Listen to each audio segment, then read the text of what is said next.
नमस्कार दोस्तों, आप सभी को जोहार। आप लोग अच्छे से होंगे। नियमित रूप से पढ़ाई आप लोगों का चल रहा होगा, ऐसा अपेक्षा हम करते हैं। सबको नव वर्ष की हार्दिक शुभकामना भी। झारखंड के सामान्य ज्ञान सीरीज में आगे बढ़ते हुए अब हम लोग उरांव जनजाति के बारे में बात करेंगे। उरांवों को समझने का जो है सो हम लोग प्रयास करेंगे और उरांव जनजाति के सांस्कृतिक तत्वों को जो है सो देखने का प्रयास करेंगे, जहां से प्रश्न परीक्षा में पूछे जा सकते हैं। यह जो उरांव जनजाति है, तो उरांव जनजाति जैसा कि हम लोग सब जानते हैं कि झारखंड की दूसरी सबसे बड़ी जनजाति है जनसंख्या की दृष्टि से। झारखंड की सबसे शिक्षित जनजाति भी ये है और ये एक ऐसी जनजाति है जो सामाजिक परिवर्तनों को बहुत ही तीव्रता के साथ ग्रहण करती है। मतलब कि सामाजिक लोचकता जिसको कहते हैं, सामाजिक लोच जिसको हम लोग कहते हैं, यह इस जनजाति में बहुत प्रमुखता से जो है सो देखने को मिलता है। उरांव जनजाति की बहुत सारी अनूठी विशेषताएं हैं। तो पहले कुछ विशेषताओं को आप देखिए, उसके बाद फिर जो है सो हम लोग उरांव को डिटेल्स में देखेंगे।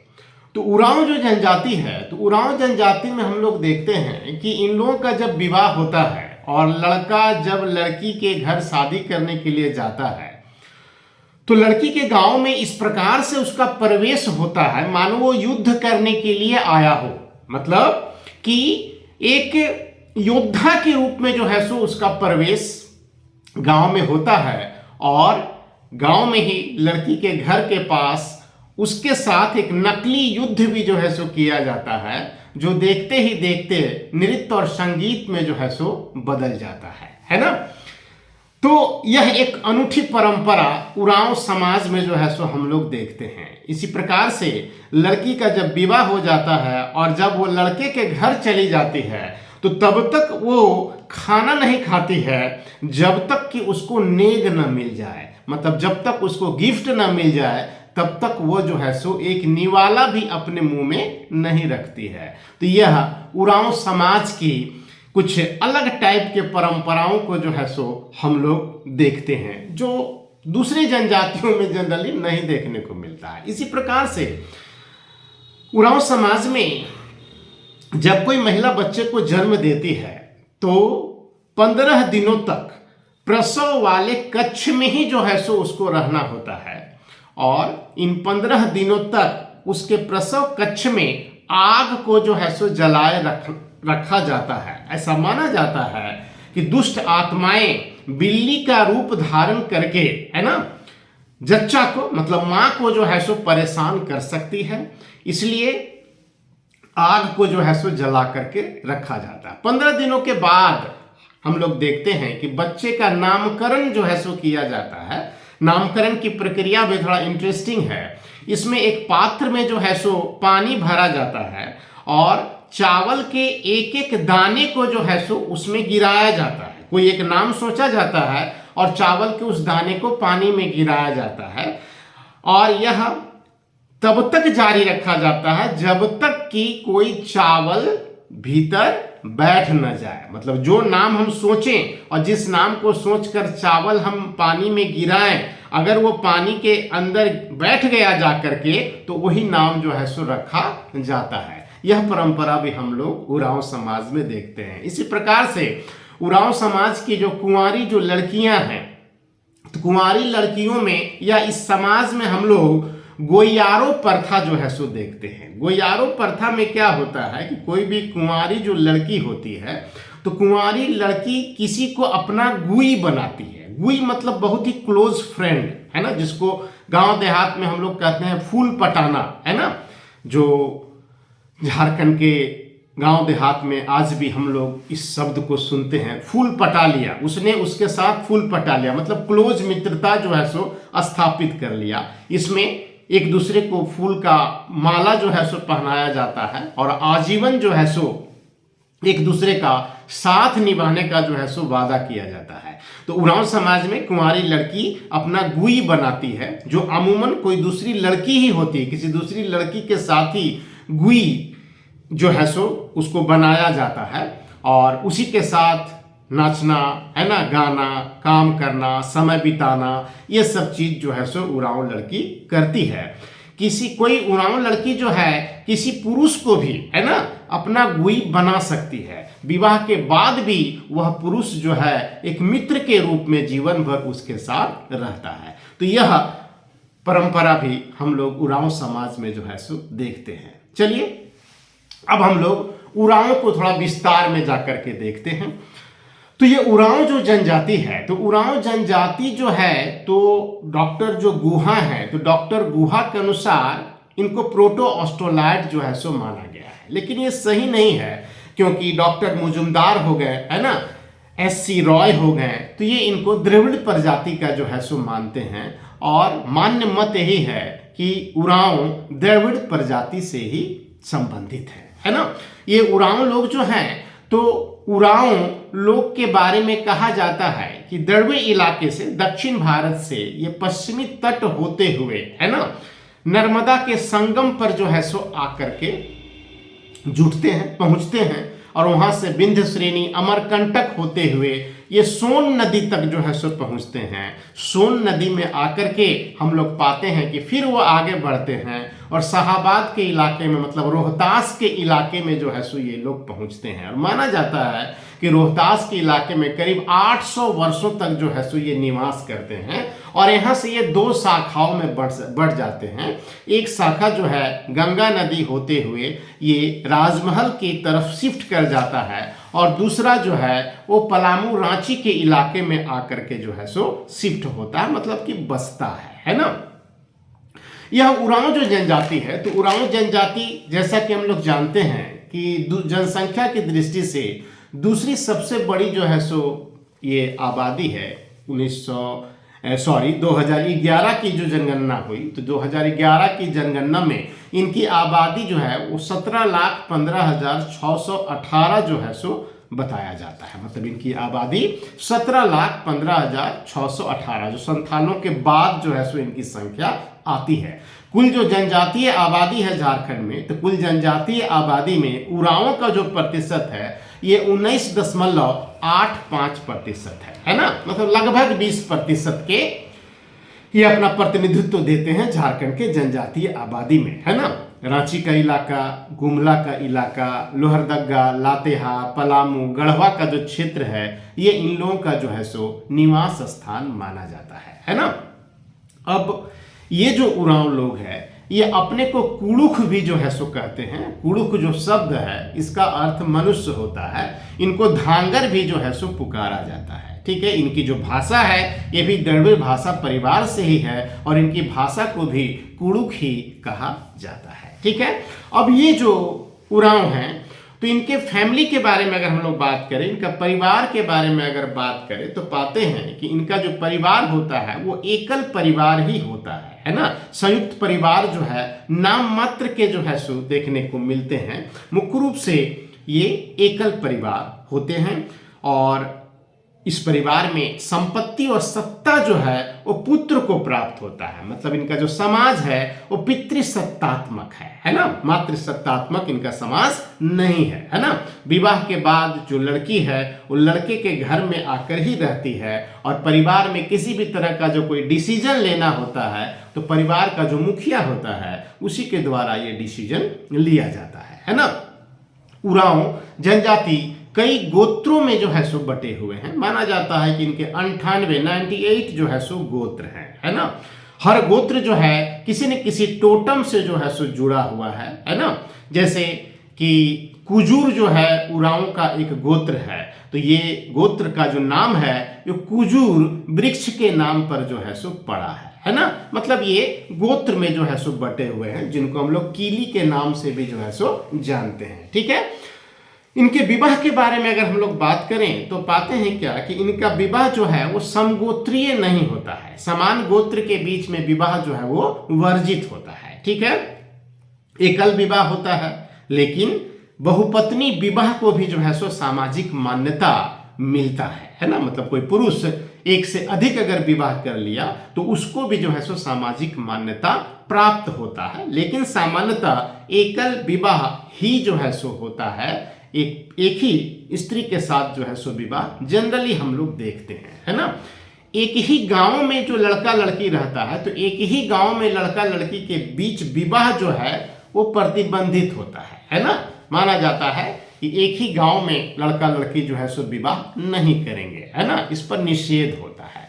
अंतरजातीय विवाह का भी जो है सो निषेध है, दूसरी जाति में जो है सो आपको विवाह नहीं करना है। लेकिन ये जो है सो भले सामाजिक अपराध माना जाता है, लेकिन जुर्माना और सामुदायिक भोज के माध्यम से, है ना, इसको मान्यता प्रदान कर दी जाती है। अगर ऐसी स्थिति उत्पन्न हो गई तो इसको मान्यता, जो गांव का जो पंचायत है तो पंचायत जो है सो इसको मान्यता देता है। शर्त है कि आप जुर्माना दीजिए और सामुदायिक समाज को जो है सो आप भोज दीजिए, ठीक है ना। अब यह जो जनजाति है तो इसमें हम लोग पाते हैं क्या कि स्त्रियों की संख्या पुरुषों की तुलना में ज्यादा है। हम लोग अगर इसके लिंगानुपात की बात करें तो 1000 पुरुष पर 107 स्त्री जो है सो हम लोग देखते हैं कि है। 2011 की जनगणना के अनुसार उरांव में लिंगानुपात जो है वो 1007 स्त्री 1000 पुरुष पर है, ठीक है। अब उरांव जनजाति में हम लोग दूसरी जनजातियों की तरह युवा गृह को भी देखते हैं। युवा गृह जनजातीय समाज का जो है सो एक बहुत महत्वपूर्ण जो है सो संस्था है, जो एक आधुनिक क्लब की तरह का जो है सो ये संस्था अब धीरे धीरे लुप्त हो रहा है। तो ये हुआ करता है ना। राजनीतिक, आर्थिक, सामाजिक, सांस्कृतिक, है ना, जो भूमिका होती है तो इन भूमिकाओं में युवा गृह की जो है सो महत्वपूर्ण जो है सो भूमिका समाज में हम लोग देखते हैं। तो उरांव समाज में जो इनका युवा गृह है वो घूमकुड़िया के नाम से जो है सो जाना जाता है। घूमकुड़िया एक सामान्य, एक जनरल टाइप का एक घर होता था जिसमें युवक युवतियां जो हैं वो रहा करते थे। लड़कियों के लिए अलग घूमकुड़िया और लड़कों के लिए जो है सो अलग घूमकुड़िया हुआ करता है ना। और इन घूमकुड़िया में लड़कों और लड़कियों को जो है सो जनजातीय परंपरा, है ना, उनकी संस्कृति के विभिन्न तत्वों की जो है सो जानकारी दी जाती है, ट्रेनिंग दी जाती है ना। लड़कों का जो घूमकुड़िया है उसको जोंख एड़पा के नाम से हम लोग जानते हैं और लड़कियों का जो घूमकुड़िया है उसको पेल्ले एड़पा के नाम से हम लोग जानते हैं। जोंख एड़पा का जो हेड होता है उसको हम लोग धांगर या महतो के नाम से जो है सो जानते हैं और जो लड़कियों का जो घूमकुड़िया होता है उसका जो हेड होता है ना, उसको धांगरीन या बड़की बैगाइन के नाम से जो है सो हम लोग जानते हैं, है ना। यह जो संस्था है वो बहुत तेजी से ह्रास की तरफ जो है सो उन्मुख है और आने वाले समय में लगता है कि ये पूरी तरह से जो है सो लुप्त हो जाएगा, है ना।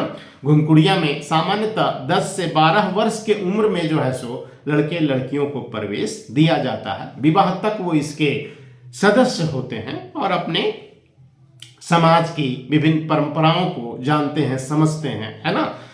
तो ये चीज हम लोग उरांव समाज में भी देखते हैं। अब अगर इनके पेशा की हम लोग बात करें तो मुख्य रूप से उरांव लोग जो हैं वो खेती करते हैं। कृषि ही जो है सो इनका मुख्य पेशा है ना।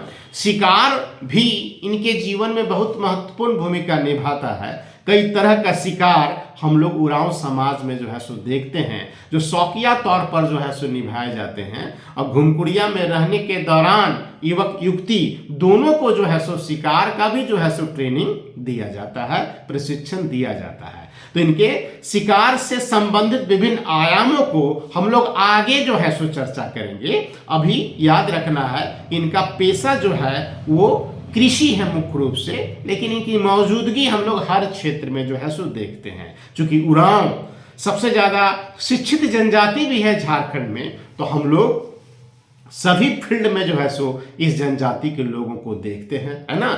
चाहे वो सिविल सेवा हो या डॉक्टर का लाइन हो या इंजीनियरिंग लाइन हो, है ना, या पॉलिटिक्स हो, हर जगह हमको जो है सो उरांव लोग दिख जाएंगे, है ना। काफी जागरूक हैं, शिक्षित हैं, राजनीतिक सामाजिक रूप से काफी एक्टिव भी हैं, है ना। तो हर जगह इनकी मौजूदगी है, ठीक है। अब इस समाज के जो लोग हैं तो इनका धर्म कैसा है, तो उसके धर्म की अगर हम लोग चर्चा करें तो हम लोग पाते हैं क्या कि दूसरे जनजातीय समाज की तरह, है ना, इनका धर्म भी जो है सो प्राकृतिक शक्तियों की जो है सो पूजा करता है ना। इनका जो सर्वोच्च देवता है ना, इनको हम लोग धर्मेश के नाम से जो है सो जानते हैं। धर्मेश की ये लोग पूजा करते हैं, जो इनका सर्वोच्च देवता है धर्मेश, अर्थात सूर्य की जो है सो ये लोग पूजा करते हैं। सूर्य को ही ये अपना सर्वोच्च देवता मानते हैं। धर्मेश का मतलब ही होता है पवित्रतम, जो पवित्रों में भी सबसे जो पवित्र हो, अर्थात सूर्य, है ना, जिससे जो इस सृष्टि का आधार है ना, तो उसकी पूजा जो है सो ये लोग किया करते हैं। धर्मेश इनका सर्वोच्च देवता है ना। और माना जाता है इनके द्वारा कि ये जो धर्मेश जो देवता हैं, यही सृष्टि करता है और सृष्टि की रक्षा करने का काम भी ये देवता करते हैं। इनके समाज में दुष्ट आत्माओं पर जो है सो विश्वास किया जाता है ना। मतलब इनका मानना है कि धर्मेश तो नेकी का काम करते हैं, सबका कल्याण का काम करते हैं, फिर भी अगर किसी के साथ कोई अनिष्ट हो रहा है तो ये धर्मेश का काम न होकर दुष्ट आत्माओं का जो है सो काम है। इसलिए दुष्ट आत्माओं को संतुष्ट करने के लिए भी ये लोग बहुत ज़्यादा तत्पर रहते हैं। कई प्रकार के जो है सो पूजा पाठ, बलि आदि प्रचलित है उरांव समाज में, ताकि दुष्ट आत्माओं को संतुष्ट किया जा सके, है ना। भूत प्रेतों पर भी जो है सो इनका अटूट विश्वास है। डायन प्रथा पर भी जो है सो इनका अटूट विश्वास है ना। और हम लोग पाते हैं कि ये लोग ये भी मानते हैं कि जो जैसे पाप जो होता है, तो पाप का कंसेप्ट थोड़ा सा जो है सो अलग है उरांव समाज में, है ना। इनका मानना है कि पापों की जो सजा है, तो पापों की सजा न उनको इस लोक में मिलेगा और न परलोक में मिलेगा, ठीक है। इनका ये मानना है कि जो पाप हो रहा है, जो कुकृत्य हो रहा है, वो दुष्ट आत्माओं के कारण हो रहा है। दुष्ट आत्माएं ही जो है सो इस हेतु व्यक्ति को प्रेरित करती है ना। इसलिए हम लोग देखते हैं कि उरांव परंपरा में हम लोग पाते हैं क्या कि पाप को थोड़ा सा अलग टाइप से जो है सो देखा जाता है कि हम जो है सो इसके लिए उत्तरदायी नहीं है, ये हमसे दुष्ट आत्माओं के द्वारा करवाया गया है ना। दुष्ट आत्माओं को अगर हम संतुष्ट कर दें, है ना, तो ये प्रवृत्ति रुक जाएगी। इस प्रकार का हम लोग देखते हैं कि समाज में सोच है ना। खैर, तो ये लोग पुनर्जन्म पर भी जो है सो विश्वास नहीं करते हैं। पुनर्जन्म पर जो है सो इनका विश्वास नहीं है। इनका जो धार्मिक अनुष्ठान होता है, ये मोक्ष के लिए न होकर के, है ना, दुष्ट आत्माओं को संतुष्ट करने के लिए जो है सो होता है ना। कई प्रकार की पूजा, है ना, जैसे इनके समाज में हम लोग देखते हैं कि सरना बूढ़ी की पूजा की जाती है, चंडी की पूजा की जाती है, दरहा की पूजा की जाती है। तो ये सभी दुष्ट आत्माओं को संतुष्ट करने का जो है सो एक प्रकार का तरीका है ना। भूतों को संतुष्ट करने के लिए ये लोग बैल, भैंस आदि की बलि भी जो है सो चढ़ाते हैं। चुड़ैल पर भी इनका जो है सो विश्वास है। इनका मानना है कि कोई महिला अगर बच्चे को जन्म देने के दौरान मर जाती है तो चुड़ैल जो है सो बन जाती है ना।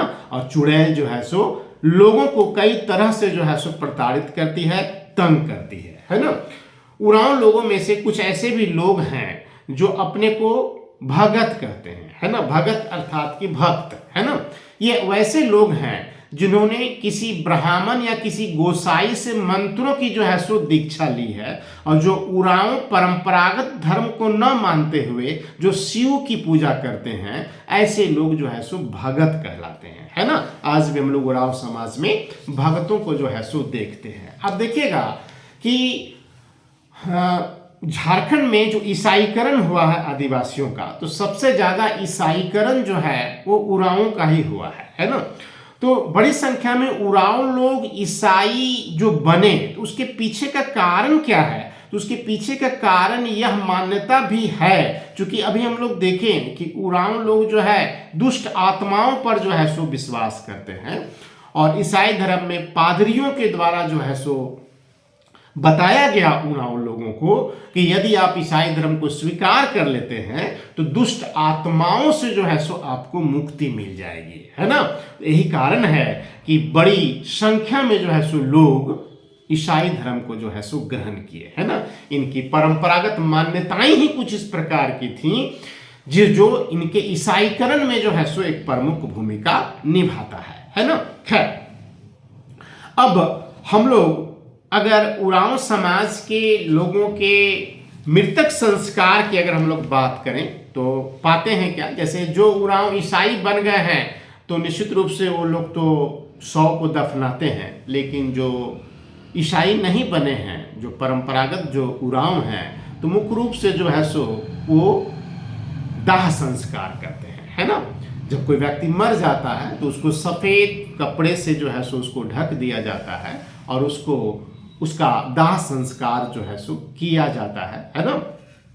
दाह संस्कार में भी कुछ परंपरागत अनुष्ठान किए जाते हैं, है ना, और व्यक्ति को जलाया जाता है। लेकिन बच्चे की अगर मृत्यु हो गई है, गर्भवती स्त्री की अगर मृत्यु हो गई है, बीमार व्यक्ति की अगर मृत्यु हो गई है तो उसको दफनाया जाता है, ना कि उसको जलाया जाता है। इनका जो कब्रगाह होता है उस कब्रगाह को हड़गड़ी के नाम से जो है सो हम लोग जानते हैं, है ना। माने हड़गड़ी जो है उरांव के कब्रगाह को जो है सो कहा जाता है। कब्रगाह के ऊपर मृत व्यक्ति की स्मृति में एक पत्थर भी जो है सो गाड़ा जाता है, जिसको फुल्की के नाम से जो है सो हम लोग जानते हैं, उसको फुल्की पुकारा जाता है ना। दाह संस्कार के बाद अस्थियों को, मतलब कि हड्डियों को जो है शासन में ला करके जो है सो गाड़ा जाता है ना।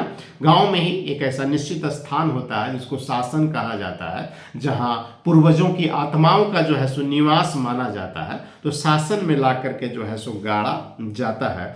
अस्थि विसर्जन जो स्थल होता है उसको कुंदी के नाम से हम लोग जानते हैं, और साल में एक बार अस्थियों को जो है सो गाड़ा जाता है, और इस अवसर पर एक समारोह आयोजित होता है जिसको हाड़बोरा समारोह के नाम से जो है सो हम लोग जानते हैं, ठीक है। तो ये उरांव जो लोग हैं, तो ये उरांव लोगों के कुछ और भी देवी देवता हैं, उसको जान लीजिए, परीक्षा में ये पूछ सकता है। जैसे सबसे सर्वोच्च देवता तो हम बताए आपको कि धर्मेश हैं, इनका जो मूल धर्म है ये भी सरना ही धर्म उसको हम लोग कहेंगे। इसके अतिरिक्त पहाड़ों के भी इनके देवता हैं, तो इनके पहाड़ देवता को हम लोग मारांग बुरु के नाम से जानते हैं। गांव के देवता को ठाकुर देव के नाम से जानते हैं, है ना। गांव के जो सीमांत देवता हैं, मतलब जो सीमा की रक्षा करते हैं, सीमा में जो रहते हैं, उनको दिहवार देव के नाम से जाना जाता है ना, दिहवार देव। इसी प्रकार से इनका जो समाज है, तो समाज में एक पाहन होता है, तो पाहन ही जो है सो सभी प्रकार के धार्मिक अनुष्ठानों को संपादित करने के लिए उत्तरदायी होता है ना। अब अगर हम लोग नृत्य संगीत की बात करें तो नृत्य संगीत के मामले में हम लोग पाते हैं कि उरांव जनजाति काफ़ी सक्रिय जो है सो है, और इनका जो सर्वाधिक इस समाज में जो लोकप्रिय नृत्य है इसको यदुर नृत्य के नाम से हम लोग जानते हैं। यदुर नृत्य जो है सो ये लोग करते हैं, सबसे ज़्यादा लोकप्रिय नृत्य है। और उरांव समाज में कहा जाता है कि बच्चा जब चलना स्टार्ट करता है उसी समय से वो नाचने लगता है, और बच्चा जब बोलना स्टार्ट करता है उसी समय से वो गाने लगता है ना। इससे आप अंदाज़ा लगा सकते हैं कि नृत्य संगीत का जो है सो इनके समाज में जो है सो कितना ज़्यादा महत्व है ना। इनका जो समाज है, तो इनके समाज में साल में कई बार जतरा का भी जो है सो आयोजन किया जाता है। जतरा एक प्रकार से मेला आप उसको समझ सकते हैं, है ना। तो कई प्रकार के जतरा आयोजित किए जाते हैं, जिसमें किसी निश्चित स्थान पर जो है सो विभिन्न पड़हा के जो लोग हैं वो एकजुट होते हैं, और रात भर नृत्य संगीत का कार्यक्रम होता है, हड़िया का सेवन होता है, देवी देवताओं की पूजा होती है, बलि चढ़ाई जाती है, और हर पड़हा जो है वो अपना अपना ध्वज लेकर के जो है सो यहाँ पर पहुँचता है, और यह समारोह रात भर चलता है, कई दिनों तक जो है सो ये चल सकता है ना। तो जब झारखंड का मेला और जतरा आदि के बारे में आपको हम बताएंगे तो इसको डिटेल्स में जो है सो हम लोग देखेंगे, है ना। लेकिन याद रखिएगा कि जतरा जब आयोजित होता है तो उरांव लोग सबसे पहले जो नृत्य करते हैं वो खड़िया नृत्य करते हैं। मतलब खड़िया नृत्य से ही जतरा स्टार्ट होता है ना, ये परीक्षा में पूछा जा सकता है। ठीक है, तो ये सब कुछ बातें थी जो उरांव से संबंधित थी और हम समझते हैं कि आप उसको ध्यान से सुने होंगे और समझे भी जो है सो होंगे। तो ये उरांव से संबंधित बातें थी। अब नेक्स्ट वीडियो में हम लोग मुंडा आदिवासियों के बारे में बात करेंगे, मुंडा जनजाति को देखेंगे। देखिए, जानने के लिए तो बहुत सारी बातें हैं, उरांव ही है तो बहुत सारा चीज है, लेकिन यहाँ पर हम लोग को उन चीजों को खास करके देखना है जो परीक्षा की दृष्टि से जो है सो महत्वपूर्ण है। इसलिए उन्हीं चीजों को जो है सो हम रखने का प्रयास कर रहे हैं जो परीक्षा की दृष्टि से ज्यादा महत्वपूर्ण है ना। तो आज इतना ही रहने देते हैं। नेक्स्ट वीडियो में हम लोग अलग विषय के साथ जो है सो आएंगे, और चूंकि 2025 आरंभ हो गया है तो इस वर्ष से हम निरंतर ये प्रयास करेंगे कि आपको हम वीडियो जो है सो दें, साथ ही साथ जो है सो हम चर्चित विषयों पर भी, जो भी करंट इशू रहेगा उस पर भी जो है सो एक विचार आपको देने का प्रयास करेंगे, और झारखंड की समसामयिक घटनाओं को भी जो है सो वीकली बताने का जो है सो प्रयास करेंगे, ताकि जेएसएससी और जेपीएससी देने वाले जो विद्यार्थी हैं उनको काफी लाभ मिल सके, है ना। तो आज इतना ही, नेक्स्ट वीडियो में फिर मिलते हैं। धन्यवाद।